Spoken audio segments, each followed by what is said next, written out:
In the spring of 1940, the world was waiting nervously. France had what was considered the strongest army in Europe, protected by the Maginot Line, a wall of forts believed to be unbreakable. Across from them, the German army was gathering for an attack. Everyone expected a long, tough fight, just like the trench warfare of World War I. They prepared for a war that could last months or even years, but what they got was a lightning storm. What happened next was a military disaster that was so fast and complete it didn't seem real. The German army didn't just break the Allied lines, it crushed them. It moved through the Ardennes forest like a non-stop, unstoppable force. Britain's entire army was pushed back to the sea at Dunkirk.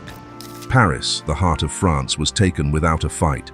In just 46 days, France, a major world power, was defeated and forced to surrender.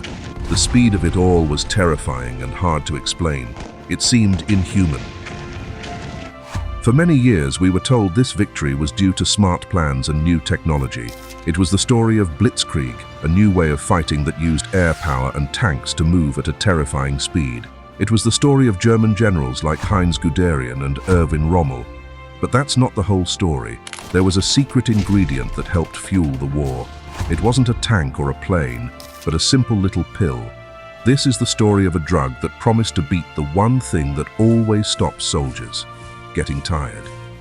This is the story of Pervitin, the methamphetamine that powered the German Blitzkrieg and turned soldiers into machines that never got tired.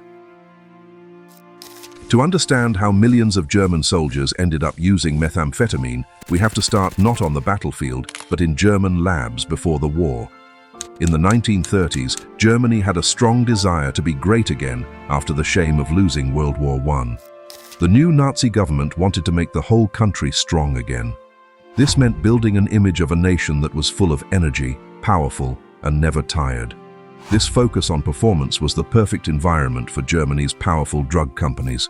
A Berlin-based company called Temmler-Werke had a major discovery in 1937.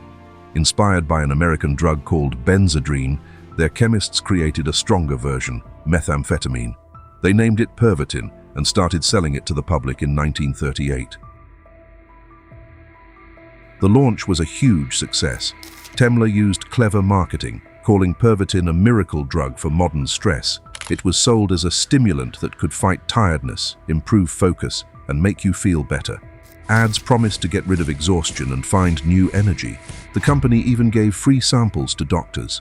Pervitin became extremely popular in Germany, as common as drinking coffee. Secretaries took it to type faster, workers used it for long shifts, and students took pills to study for exams. You could buy it without a prescription. It wasn't seen as a dangerous drug, but a simple way to get a boost. Perhaps the strangest example of how popular it was were chocolates with methamphetamine added. Ads suggested housewives eat them to get their chores done easily. The message was simple: even cleaning is better with meth. While the Nazi government publicly spoke out against bad drugs like opium or cocaine, Pervitin was seen differently. It wasn't about escaping reality, it was about pushing forward and becoming stronger and faster. It perfectly matched the Nazi idea of creating a superhuman who was stronger in body and mind. For a country being pushed into an extreme state of belief, Pervitin seemed like the chemical that could unlock the happy, endless energy the government wanted. But this popular miracle pill was about to be used for a much darker purpose. While Germans were using Pervitin to get through the day, military scientists saw a different use for it. The main person pushing for this was Dr. Otto Friedrich Ranke, a top army doctor. Ranke was focused on defeating one main enemy: tiredness. Ranke knew that a sleeping soldier is a useless soldier. Being tired makes you less aware, slower to react, and ruins your spirit.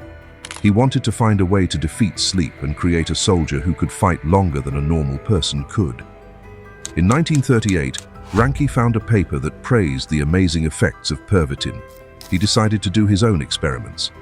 In September 1939, he gave Pervitin to a group of students and made them work all night. The results were groundbreaking. The students on the drug were still awake and looking fresh hours later, while the others had fallen asleep from being so tired. Ranke himself started using it daily, saying the pills let him work for 36 to 50 hours without getting tired. He was convinced. Ranke decided Pervitin was a great drug for soldiers, a miracle substance that could help Germany win the war. The first real test was the invasion of Poland in September 1939. There wasn't an official order, but Ranke knew soldiers would bring their own Pervitin. He told medics to watch and report back. The reports were very positive. Commanders said soldiers on Pervitin fought harder and could keep going for a very long time. The drug had shown its military value. That test run in Poland was all the German High Command needed. They quickly made its use official. The Temler Werk factory started working non-stop, making up to 833,000 pills a day. Between April and July of 1940, over 35 million tablets were ordered for the Army and Air Force as Germany prepared to invade France. On April 17, 1940, the stimulant decree was issued, making Pervitin an official tool to stop sleep when needed. What started as a public pick-me-up was now an official part of the German army's toolkit. The stage was set for the boldest and most drug-fueled military attack the world had ever seen. The effect was instant and powerful. Fueled by meth, German soldiers could fight for days without sleep. Some soldiers walked nearly 38 miles without stopping. Tank drivers kept going for days, pushing themselves to their physical limit. Imagine being an Allied soldier. You're exhausted. You pull back to rest, but the attack never stops. The tanks keep coming, all through the night. It was mentally devastating. The drug did more than just stop tiredness. It made the soldiers feel incredibly happy and confident, like they couldn't be beaten. It blocked out pain, hunger, and especially fear. It turned them into fighting machines, full of fake confidence and ready to take big risks. Commanders were amazed. One wrote that his troops were falling down in the snow. They were so tired. He gave them Pervitin. He said that half an hour later, they suddenly started saying they felt better and got up to keep marching. This drug-powered army carried out the sickle-cut plan with scary accuracy. The tanks came out of the Ardennes, crossed the Meuse River, and raced to the coast at a speed the Allies just couldn't understand. The main Allied armies were cut off, leading to the desperate rescue at Dunkirk. France was now open to attack. The attacks never stopped. As one historian said, Blitzkrieg was guided by methamphetamine, if not to say that Blitzkrieg was founded on methamphetamine. On June 14th, German soldiers entered Paris, which was not defended. On June 22nd, France signed the armistice. In just 46 days, the battle was over. The shocking speed that confused the world was made possible in large part by the 35 million pills that had turned the German army into a sleepless, happy, and unstoppable force. But there was a price to pay for this chemical victory. The good feeling that carried the German army to Paris couldn't last. For every drug high, there is a crash, and for the soldiers of the Blitzkrieg, it was a terrible one. The miracle drug soon showed its negative effects. Physically, the soldiers' bodies began to fail. Pervitin didn't remove the need for rest. It just hid it. When the drug wore off, they were hit with extreme tiredness, like their bodies just shut down. The stress on their hearts led to an increase in heart problems. Young, healthy soldiers suddenly died from heart attacks, sometimes after just a few pills. The mental damage was even worse. Using meth for a long time caused terrible anxiety and a descent into madness. Soldiers saw things that weren't there, a condition they called Pervitin fever. Some became violent and out of control, while others fell into such a deep depression after the drug wore off that they killed themselves. After a few days on the drug, a soldier could become useless like a zombie for days while recovering. The personal stories from this time are shocking. Heinrich Böll, a soldier who later won a Nobel Prize, sent sad letters home asking his family to send more Pervitin. "Dear parents and siblings," he wrote, "I'm writing to you mainly to ask for some Pervitin." He wrote that he was miserable and tired, and the pills were the only thing keeping him awake. This is a clear example of the addiction the government had caused. By late 1940, people started to worry. Germany's own top health official, Leonardo Conti, warned that the short-term benefits were destroying the soldiers' health in the long run. In 1941, Pervitin was made a controlled drug.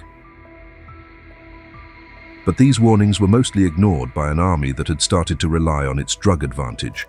The drug use went all the way to the top. Adolf Hitler himself started to rely more and more on a mix of drugs from his personal doctor, Theodor Morell.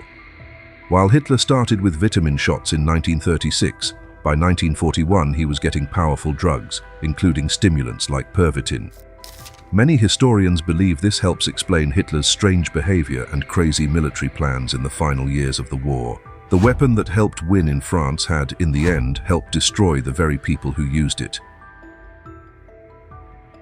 As the war continued and the terrible effects of Pervitin became obvious, its official use was slowly reduced. By 1941, the German government had to officially admit the drug was addictive, and the army used less of it. But that wasn't the end of the story. A secret market for the drug appeared as addicted soldiers looked for the pills they were once given freely. It's also important to know that the Nazis weren't the only ones. The Allies also used stimulants. American and British soldiers were given benzedrine, a type of amphetamine, to help them fight off tiredness. But there was a big difference in how much they used and why. For the Allies, stimulants were a tool for specific situations.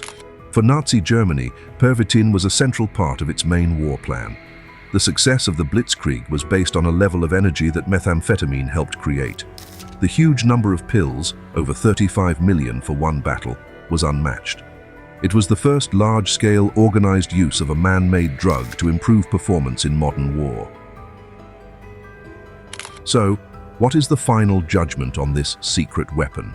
Was Pervitin the only reason Germany took France so quickly? Of course not. The smart sickle-cut strategy, better German tactics, and big mistakes by the Allied commanders were all key reasons. Pervitin didn't create the plan, but it was like the superfuel that made the plan work. It allowed soldiers to meet the impossible demands of the Blitzkrieg strategy. Without it, it's hard to see how the tanks could have kept up the non-stop attack that completely crushed the Allied defenses.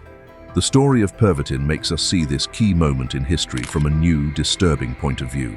It questions the simple story of smart tactics and shows a more complicated truth, one where an amazing victory was won, in part, through drug addiction that the government supported. It brings up difficult questions about the line between helping and harming in war. The story of Pervitin is a dark warning. It's the story of how a country, obsessed with being superior, released a chemical monster it couldn't stop. A wonder drug that became a weapon that fueled a great victory, and a victory that led to its own downfall.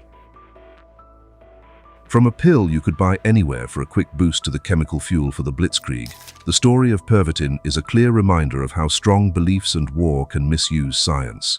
The fall of France in 46 days is still one of history's most amazing military victories. But understanding the role methamphetamine played adds an important and troubling part to the story. It reminds us that the soldiers who looked like inhuman machines were in fact very human, pushed past their limits by a drug that gave them short-term strength but cost them their health, their minds, and even their lives. If you found this look into the hidden history of World War II interesting, be sure to like this video and subscribe for more stories that uncover the hidden truth. And hit that notification bell so you never miss a video. Let us know in the comments, what other historical secret weapons should we look into next?